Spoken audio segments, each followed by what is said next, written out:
Hey, welcome to another Finance Friday. Good to see everybody. Thank you all for tuning in. We are live here on Facebook, on Zoom. It is Independence Day weekend, and I'm excited to be sharing this course with you guys from Tampa, Florida. And this weekend, this Friday, we're talking about freedom. Okay, we're talking about financial freedom and financial independence, two subjects that I love addressing, and two subjects that I used to have no idea meant something entirely different from one another. Okay. And I'm going to talk about what those differences are tonight. Now, before we dive into this, if you've never watched this before, my name is Jerry Fetta. I'm the owner and founder of Wealth Dynamics, and we help families and individuals become financially educated, solvent, and build greater financial freedom in life. One of those things we're going to talk about tonight. But the reason we do these courses every week is because I grew up without the subject of money being covered for me. It wasn't something my family covered. It wasn't something I learned in school. It wasn't something that I was able to learn from friends or to observe even. And so for me, it was this really kind of a fake concept of maybe even fairy tale land, seeing it in movies, and that was about it. And so when I started to realize, hey, this financial thing is real, like I go to school so I can get good grades, so I can get a job, so I can earn an income, I realized that I need to actually understand how money works, right?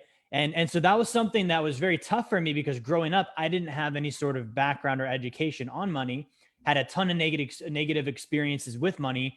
And so now I'm spending my adult life working for this thing that I know nothing about and actually kind of resent and hate. Okay. And so I grew up with the mindset that I was never going to let finances rule my life.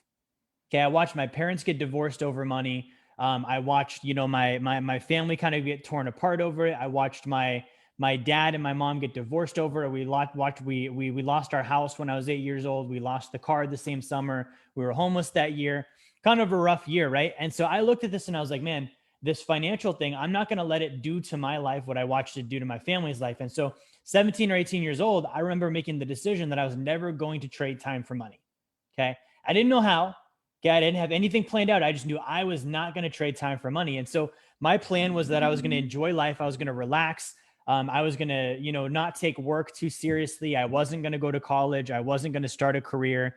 I was going to be a personal trainer at the gym, and that was the extent of it. Okay. And so for me, I basically went into this area, and I'm going to sketch this out for you guys. I went into this area that we can all choose called poverty. All right. I was attempting to avoid finances through poverty. Let me get the marker here for you guys. So, and all of us have this decision. We can go over here, which is poverty. Right? In poverty, we don't trade time for money, or if we do, it's very little. Right? So we don't trade time and money. The middle option, which is where probably 80% or more of America lives, is denial. Okay, we're heading into 4th of July weekend, Independence Day weekend. Most people don't actually have freedom. Okay, and I'm not here to tell you, don't celebrate your independence this weekend. But I'm telling you, 80% of Americans are paycheck to paycheck. Okay, 60% of Americans have less than $1,000 saved. The average retiree has less than 70 grand in their retirement account. They're going to run out of money 10 years into retirement. You ain't free if that's you. And so most people live here in denial, right? They do trade time for money, right? We work, the 40-hour week, serving the 40 years to life sentence, trading time for money. And that's never going to be something that ever goes away for us.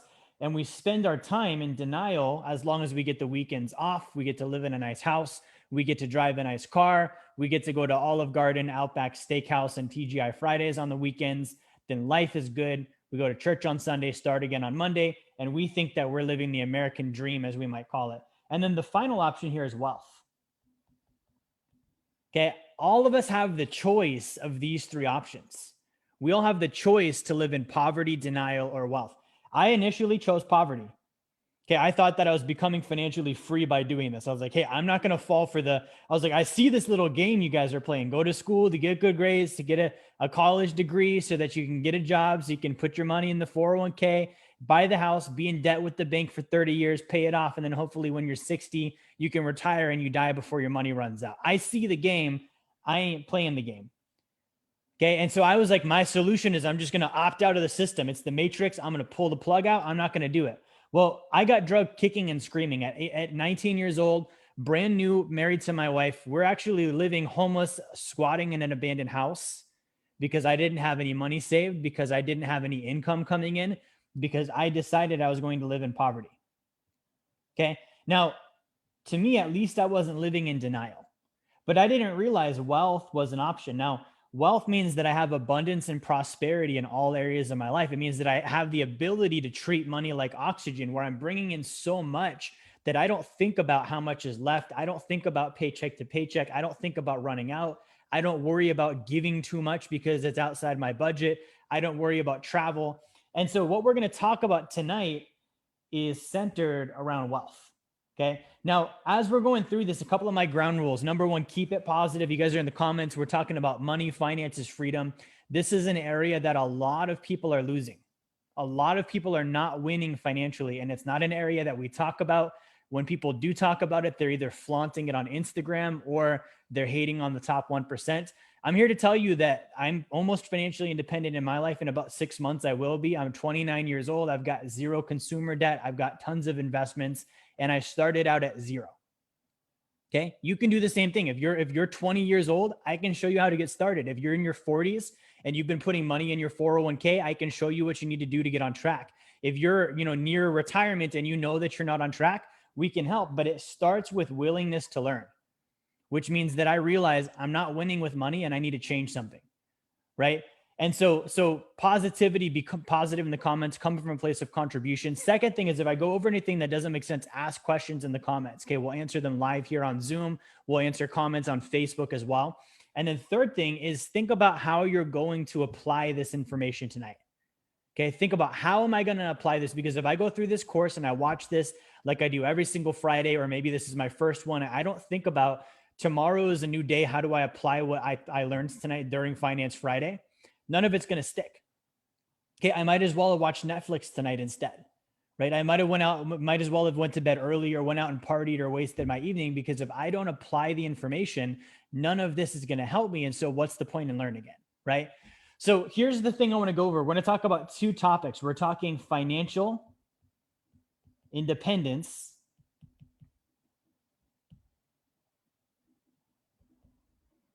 and financial freedom. Okay, now this is one that's going to seem so simple, but I want to break down why I'm covering these tonight. I used to think this meant the same as that. Okay, I used to think financial independence and financial freedom were the same thing. And so I would use the words synonymously. Okay, I talk about financial independence, I talk about financial freedom. It was the same thing, wasn't a big deal, right? Well, it turned out they were different. Okay, they were different. And an example of this would be money and currency. Okay. I used to call them the same thing too. I thought money was currency. So I'd be like, hey, I just got paid. I've got money in the bank. Okay. Or how much money do you have? And I would call currency money, not knowing that there was a difference. Then I realized there was a difference. Money is a store of value. Currency is not. Okay. I want my value being stored. And so then I realized paper dollars, US dollars, digits in my bank account, that's not money. That's just currency. It's just a medium of exchange, but it doesn't store any value. So it was important for me to differentiate those two terms so that I could actually use them properly. Because if I thought they were the same thing, you could see my confusion. I wouldn't know that I need to start buying gold and silver, because I thought money was currency. Currency was money. Why buy currency and money if I thought they were the same thing? I just do the money thing and it's all the same thing. I'm good, right? And so this is one of those things where understanding the difference between these two definitions is going to give you a paradigm shift like it did for me, okay? Now, financial independence, financial meaning of and relating to finances, right? So we want to define that word, of and relating to finances. Independence. Okay, let's look up this word independence. I want to actually look this up in the dictionary. Definition of independence. And I was looking at these the other day, and I noticed that I want to share with you guys the actual definitions here, because it gives you a very clear picture. That's actually it's a terrible definition. It says a fact or state of being independent. Thank you, Bing. Very helpful. Let me try Google instead. That's always a better bet. Let's do definition of independent. Okay, because tomorrow is, or Sunday is Independence Day.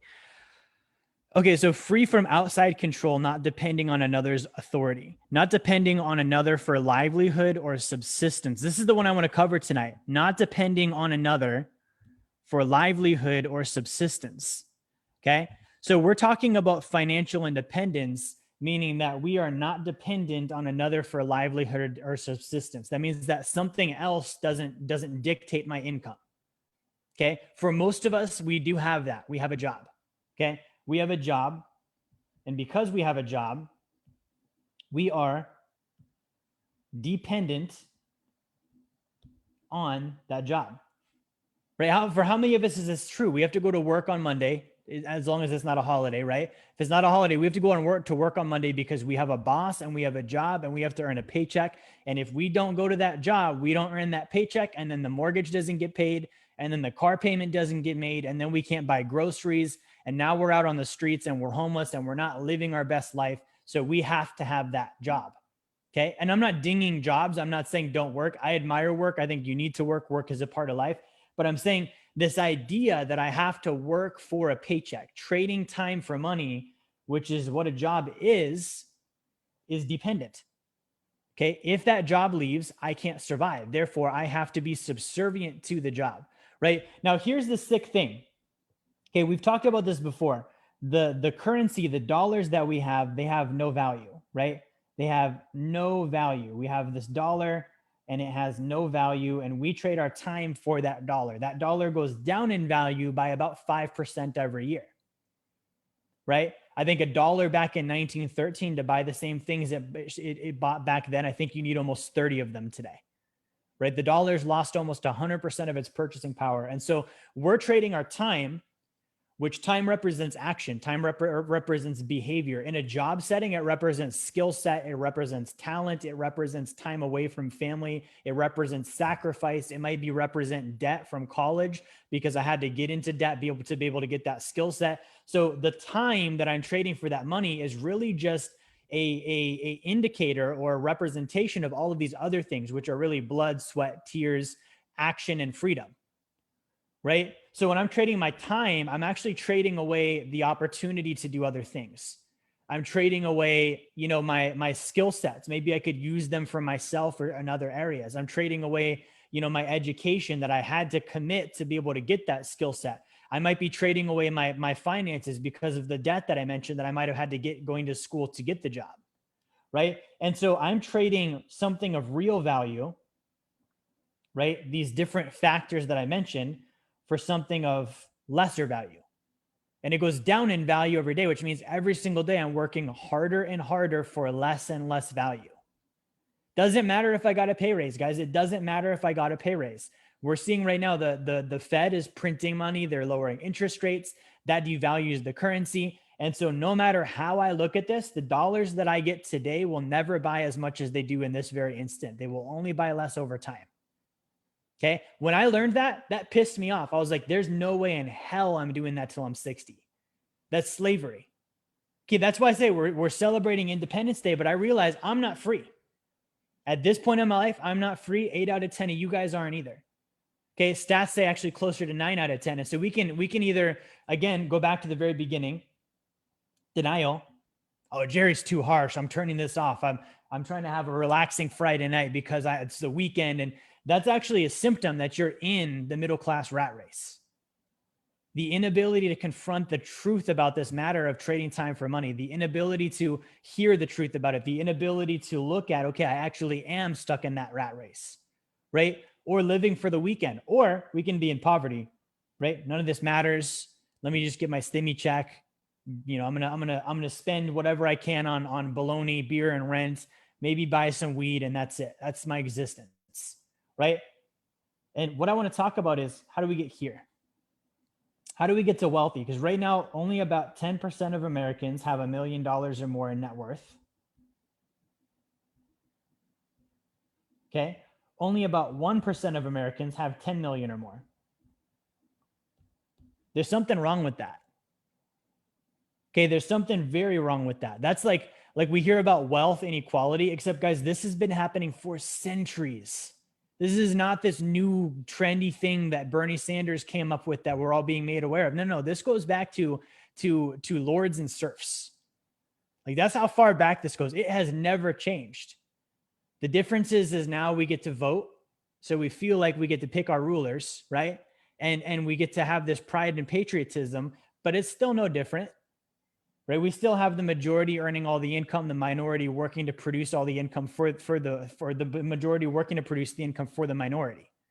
Okay. So this idea of financial independence means that I get enough income that I don't have to work for money anymore.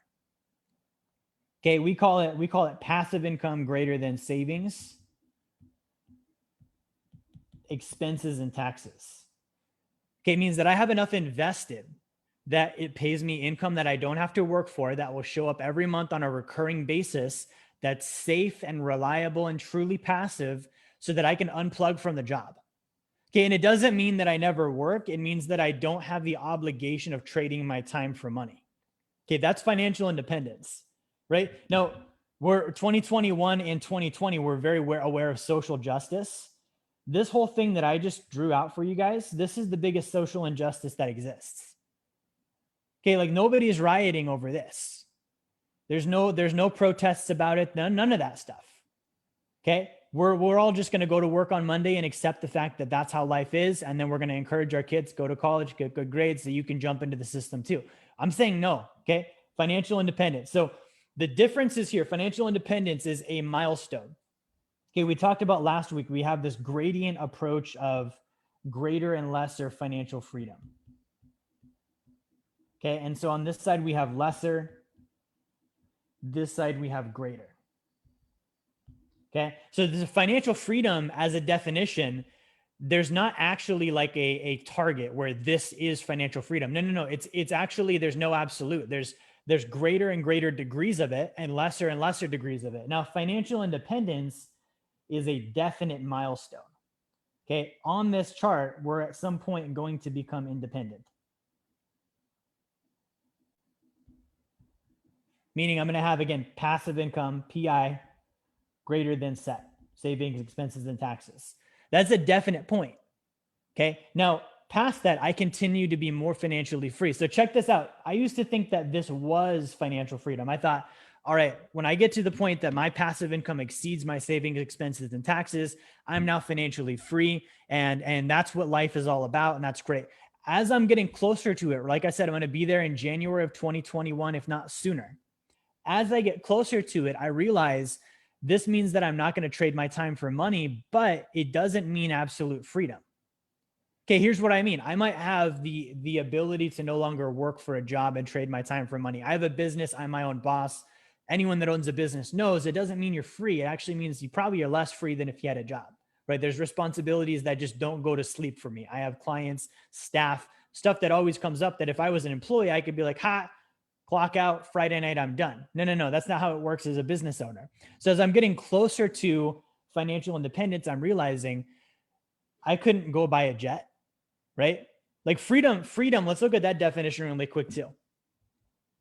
Let's look at the definition of freedom. Definition of freedom.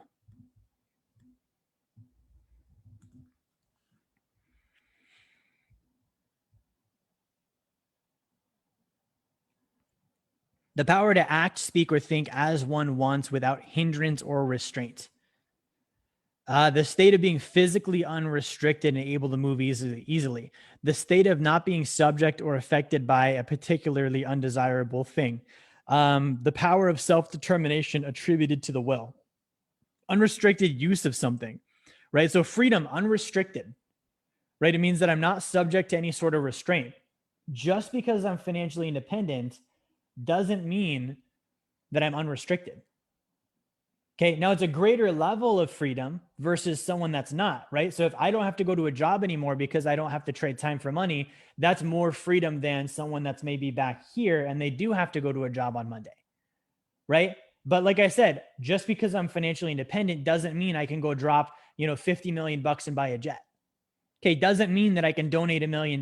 Doesn't mean that I can travel the world. Doesn't mean that I can buy a mansion. It doesn't mean that I can do a lot of things, right? So true freedom means a state of greater and greater reduced restraint, greater and greater reduced restriction, right?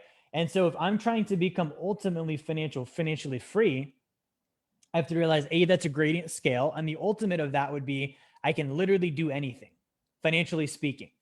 I can buy, I can sell, I can invest, I can give, I can spend unrestricted.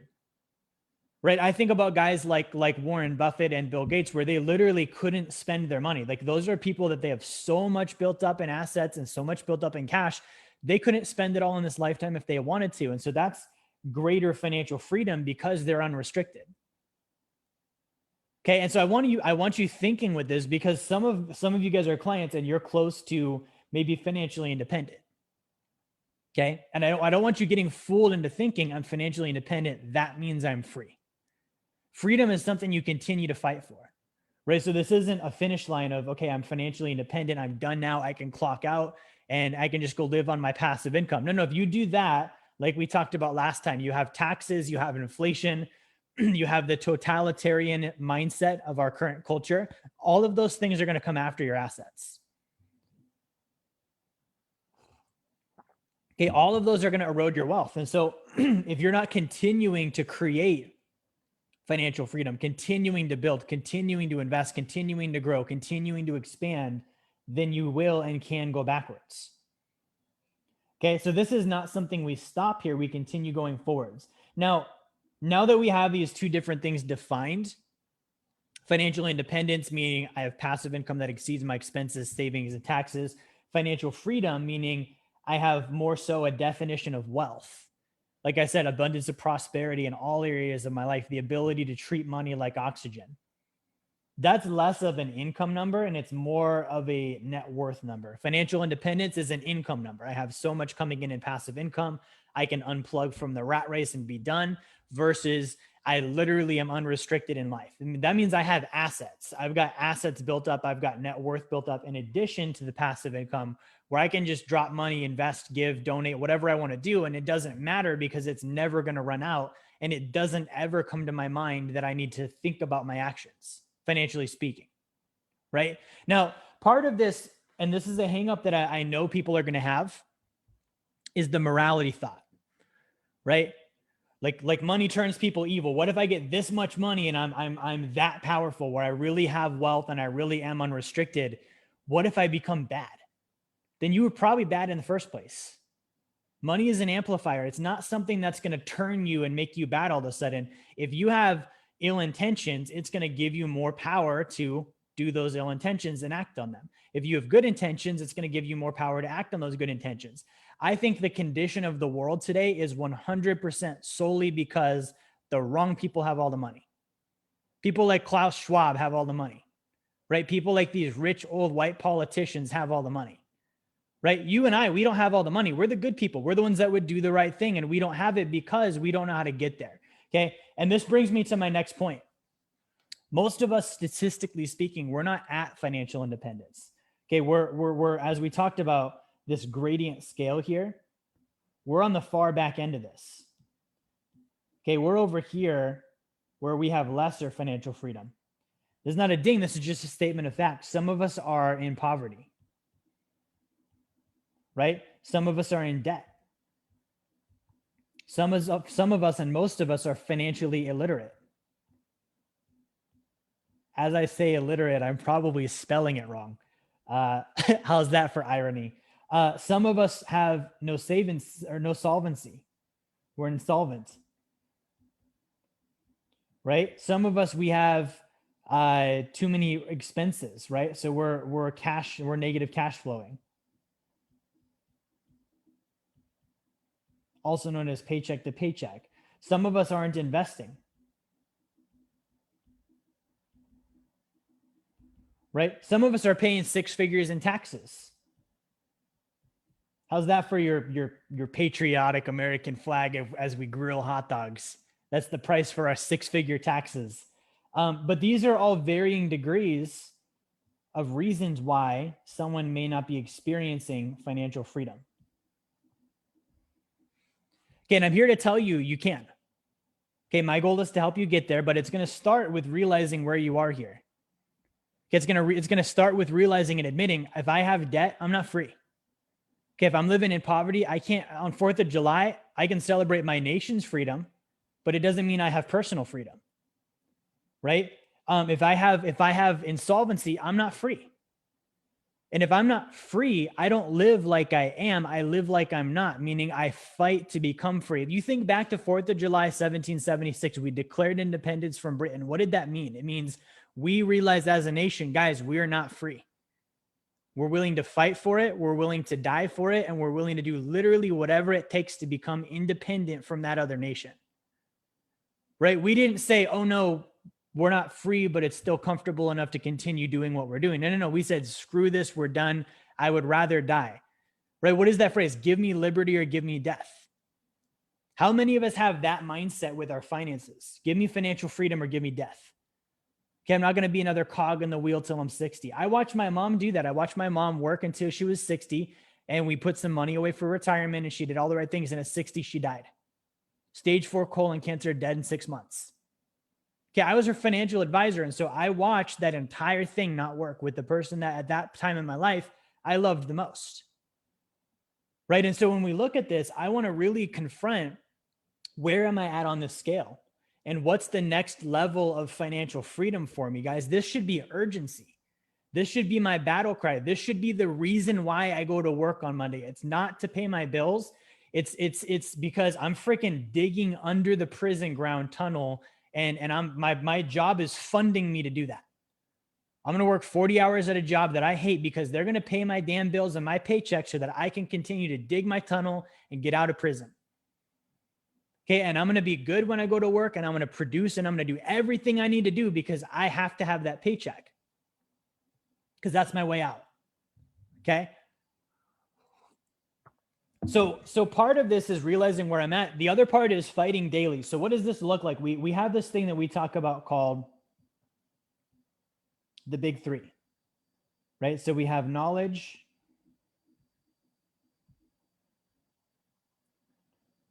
okay, we have income,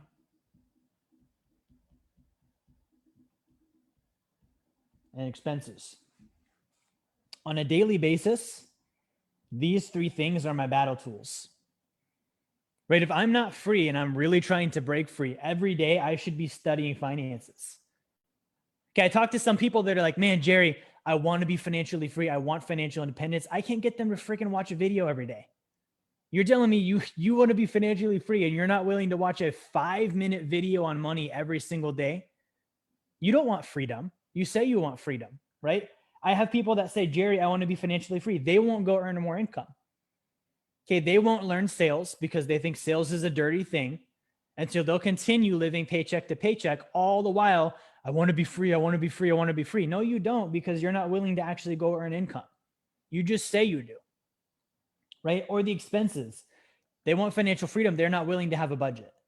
They're not willing to, and the purpose of a budget is to aggressively save 40% of your gross income. This is another key metric. If I want financial freedom, I have to be able to save 40% of my gross. If I can't save 40% of my gross, and if I'm not progressing toward that number, financial freedom will never happen, right? Financial independence will also never happen. Okay. So I penny pinch and I budget and I scrimp and push my income up until I save 40%. Once I'm consistently saving 40% and it's on automatic, and every single month it comes off the top before I ever spend or give, then I can spend whatever I want to, because the 40% comes off the top. I can spend the rest wherever I want to spend it, and it doesn't matter. Right.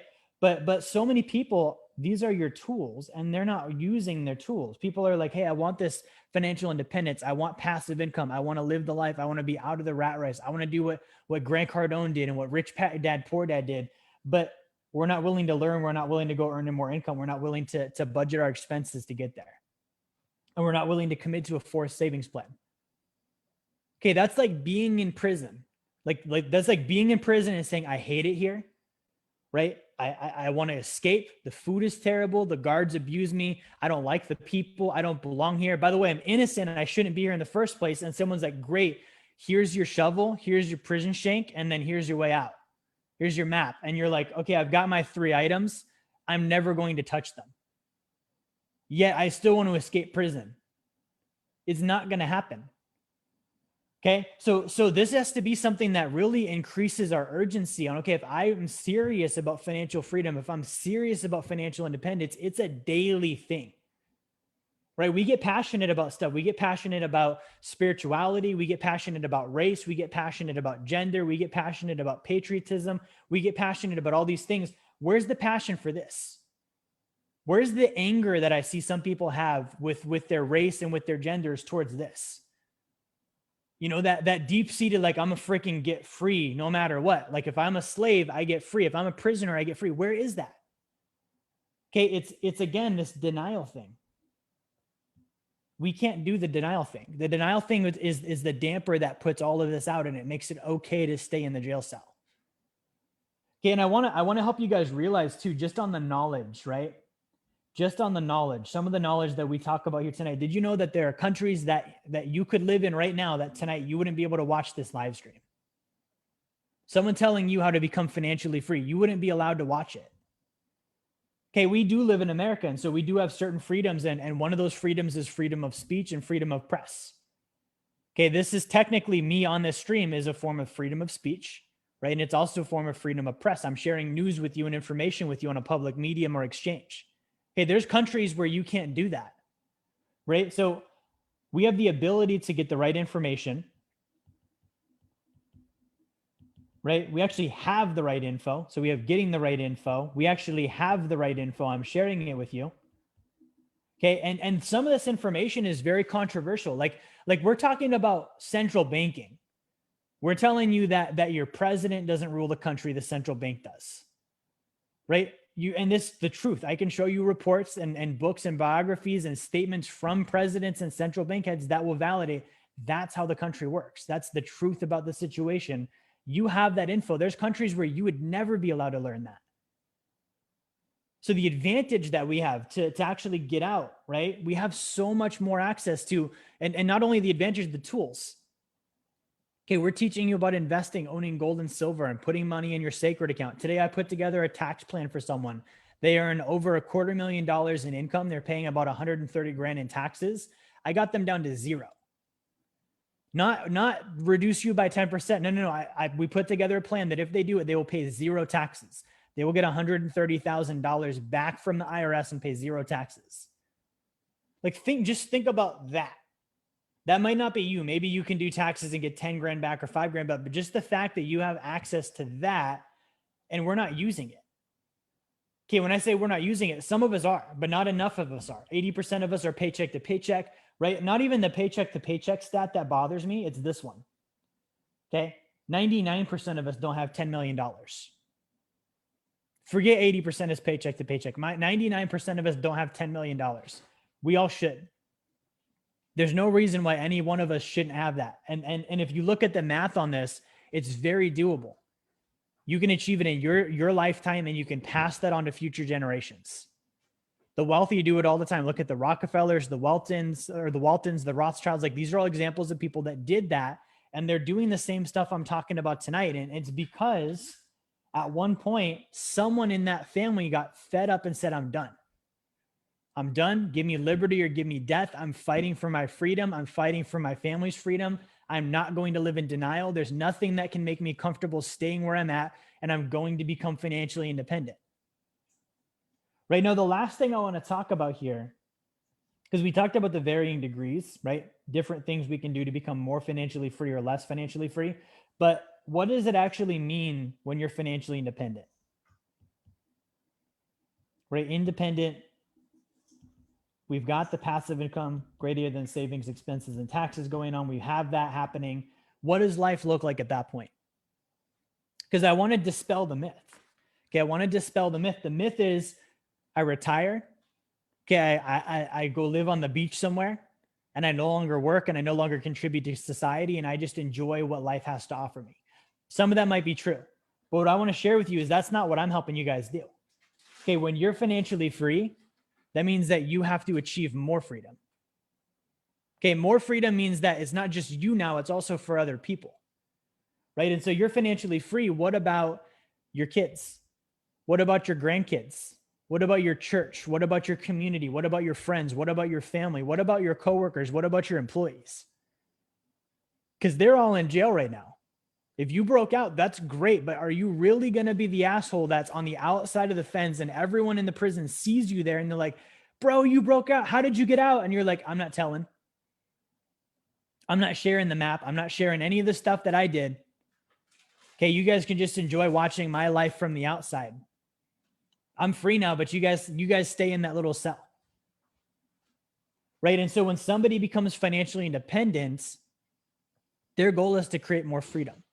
Okay, and that freedom is going to be certainly in their own lives. Like they're going to be able to do more things and grow. And part of this is you have your investments. This is kind of on a technical standpoint. You have your investments. These produce steady income. This is like your paycheck. This is like your salary. Passive income every month spits out pop, pop, pop, pop, pop. I have my check show up, right? But if I wanted to, even from a selfish standpoint, if I wanted to buy the jet, right? I'm not going to do that with $20,000 a month in passive income. It's not going to happen, right? To buy a jet, I would need active income. The reason why is active income, I can get quantity. I can get large amounts that come in. I can make $50 million in my business and also still be financially free. And one thing that I'm going to share with you guys, and it's kind of a mindset change that I've experienced, is in my own business, as I've become closer to becoming financially free, it's different. Knowing that I don't have to do anything. I don't have to bring this person on as a client. I don't have to deliver this type of service if I don't want to. If I don't have to do anything because my business doesn't provide my means for living anymore. My business provides greater freedom. It's a paradigm shift. As a business owner, it's a paradigm shift because the business is something that we've always thought was the freedom. And then we found out it wasn't because of all the stuff I mentioned, payroll and employees and taxes and problems and all this stuff that comes up as a business owner. But when you're like, all right, so if I don't ever sell another product, I'm still fine. It changes your mindset as a business owner to think, okay, well, I'm still going to, because I still want to add value to others. I still have to earn active income, but I can really do whatever I want to do with my business now. And all of that active income can go towards more freedom. Okay, when I have a giant month now, it's not like, oh man, that's awesome. I have all this money now that's going to help me with my life. It's like, no. My life is set. It's fine. Like I said, the passive income is coming in. I can now create more freedom. I can do more investing. I can do more giving. Okay, so that's part of it. And then the other factor of this is helping others out. Okay, and this doesn't always mean financially. I'm really big on the fact that I think if we that build financial freedom and wealth start giving the money to others and not giving them a way to exchange for it, we actually hinder their ability to build wealth. Okay, I'm going to say that again. We hinder people's ability to build wealth when we give them money without giving them the opportunity to exchange for it, right? And what I mean by that is it's no different than welfare and food stamps. If I put someone on welfare and food stamps, I think right now 15 million Americans are on welfare and food stamps. It actually kills off their ability to go get a job, to produce, right? Because that hunger, we've all had that when we're broke. That hunger is not there anymore, right? So when I'm talking about giving others freedom, I'm talking about creating opportunity.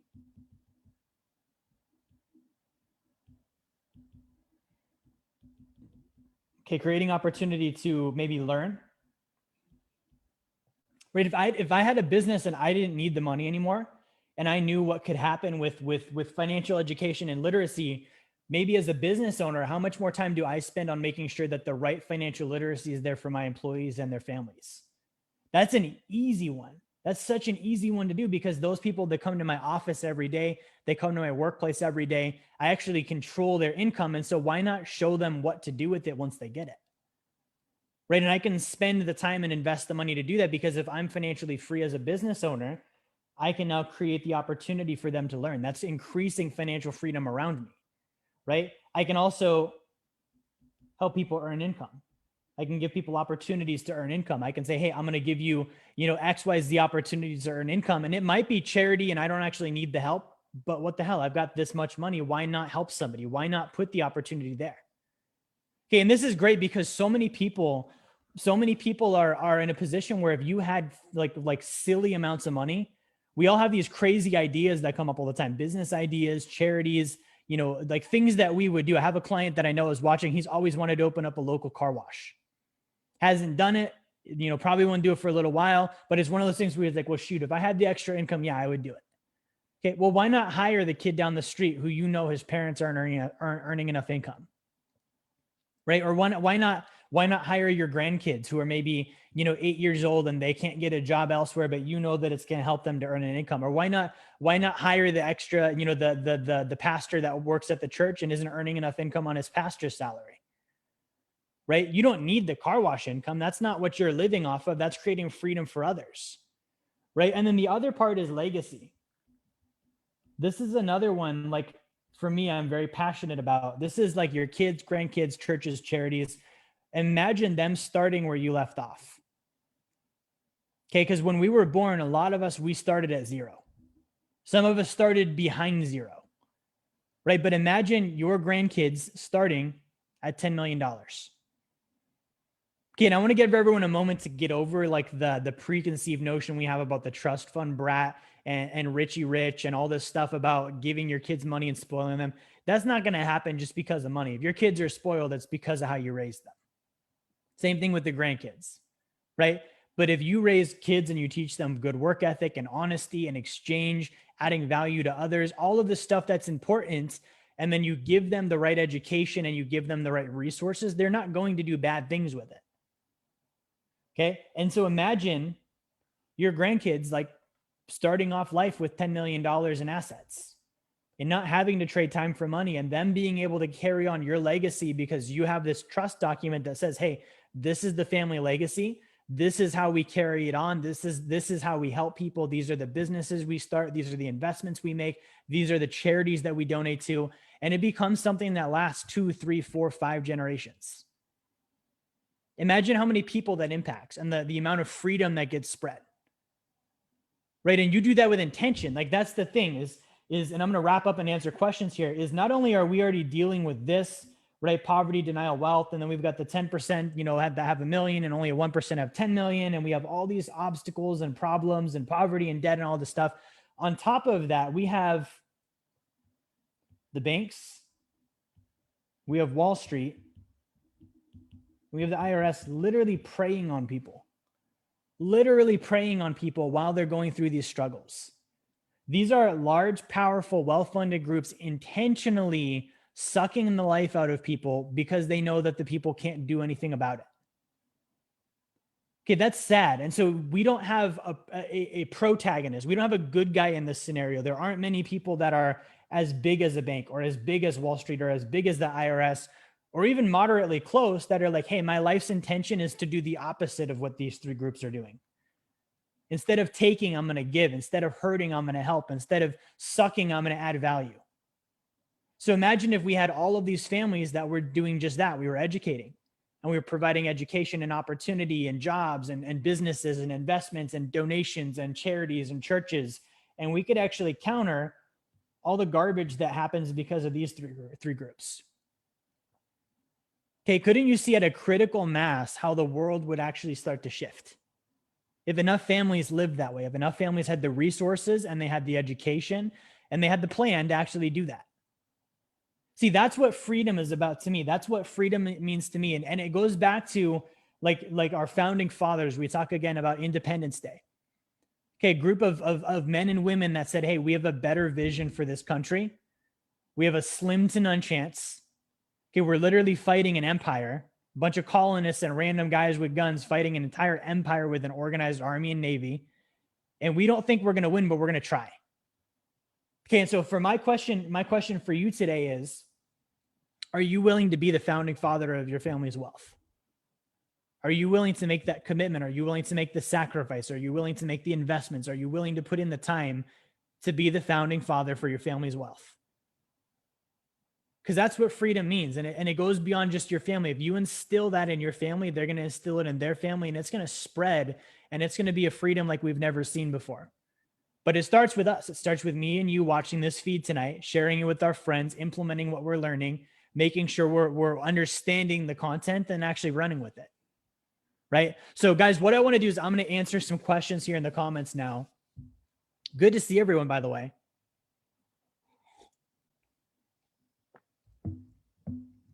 I know I get passionate about this topic, but it is something that is real and it really matters. And it's something that it's annoying that it doesn't get talked about, right? We hear about, all this stuff, that's going on in the world. And it's usually politicians and celebrities and social justice and yada, yada, and all this stuff that some of it's important, some of it's fluff, to be honest. It's never this. We never hear about this. This affects everybody, regardless of their gender, their skin color, their sexuality, whether they're a celebrity or not a celebrity, we're all impacted by this. Justin, good to see you. Brad, good to see you. Good to see Tyler. Todd, good to see you. Sean is in the house. Jazwan, good to see you. Todd says taxation is theft. He's not wrong. Gene says it's funny that you say 10 million is the number. I just told someone today that that's what I'm reaching for. Yeah, so 10 million is the number to become a top 1%er today, right? It's probably going to go up in the future, right? But that's the number today. And it's funny, and I won't get political. I'm just going to point out two things.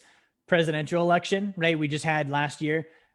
We had Trump, we had Biden. Both of them are top 1%ers, right? We always have the top 1% rich guys running to rule over the 99%. It cracks me up that anyone actually votes for these people. Sean says, all this prison talk got me feeling claustrophobic. Thanks for the shank and the escape plan. That's what I'm here for, to provide the financial shank and escape plan. And the little spoons so that you can dig out the little plastic spoons. We can't forget those. Jazwan says, I agree 100%. It's our responsibility to ourselves and others to understand, attain, and maintain true freedom. It is within our power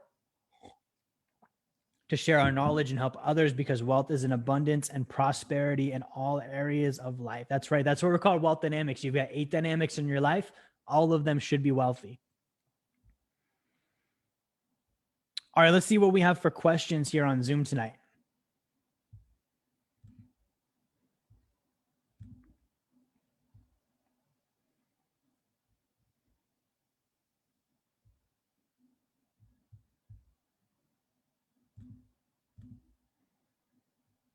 All right, I don't actually see any questions on Zoom. Let me make sure I'm not missing something, because it's odd to me that we don't have questions.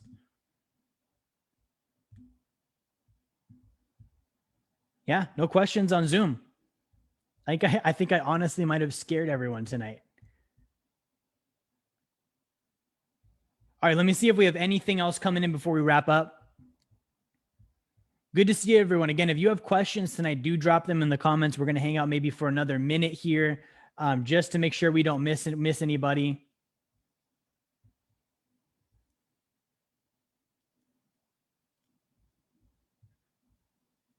No, I don't see anything else, guys. So we're going to wrap up here for tonight. Thank you all for tuning in. If you're just watching this and you have not gotten my book, we talked about getting the prison shank and the plan. This is the plan. Okay, it's called The Blueprint of Financial Freedom. This is the book that I wrote last year. If you have not gotten a copy of this, go to jerryfetta.com/B2F. That's the letter B, the number 2, the letter F. And this gives you step-by-step the plan towards financial freedom. Okay. I'm not a guru. I don't take advice from gurus. What I did is I studied the top 1% of wealth historically. I found out exactly what they did, found the commonalities. I wrote up a plan. I followed that plan myself. The result of that is, from age 25, when I really started this journey, to 29, I'll be financially free now in 6 months. That's a 5-year period. Okay. So when you follow what the book says, it actually does work. And it's, again, not something that I came up with. It's something that I study guys like Carnegie, Rockefeller, JP Morgan, those people, Walt Disney. And that's what they did. Right. And it's funny because they didn't have a guru either. Andrew Carnegie was not scrolling through his Instagram feed, watching Tai Lopez videos on how to build wealth. Right. So a lot of this stuff is just things that they observed that are observable by you and I as well, because it's natural law. Jennifer says, no questions, but thank you for the lesson and the knowledge. Absolutely. My pleasure. Let's see here. Ryan Ambrosetti in the house, representing from Tennessee. Good to see you, Ryan. Justin says, how long has it taken you to become financially free? This is a good question. I'm going to answer this real quick. So, for me, it's been about a 10-year process, right? So I started out as a financial advisor at the age of 19. Like I said, I made the decision at about the age of 18, 17 that I wasn't going to trade time for money, did the homeless thing in life, ended up in an abandoned house. And I realized, okay, this money thing is going to drag me along kicking and screaming anyways. So I can't live in poverty, right? Can't live in poverty. I refuse to live in denial. So I need to figure out, how do I build wealth? And I thought, what's the better way to do that than to become a financial advisor? And so I thought for about 4 or 5 years that I was becoming financially free as a financial advisor. Actually wasn't, right? And so at about 5 years into it, I started to realize some of the stuff that I teach here about how wealth is really built, and some of the stuff in the book. And so for the last 5 years intensively, I have had the right information and the right strategy. And that's about the period of time it's taken me to become financially free. Now, granted, I did not have student loans. I didn't have massive credit card debt. I had done a very minor amount of financial damage. I think it was upside down on a few cars, and I had maybe a few credit cards, right? So I had a good ground zero, we'll call it, to start from.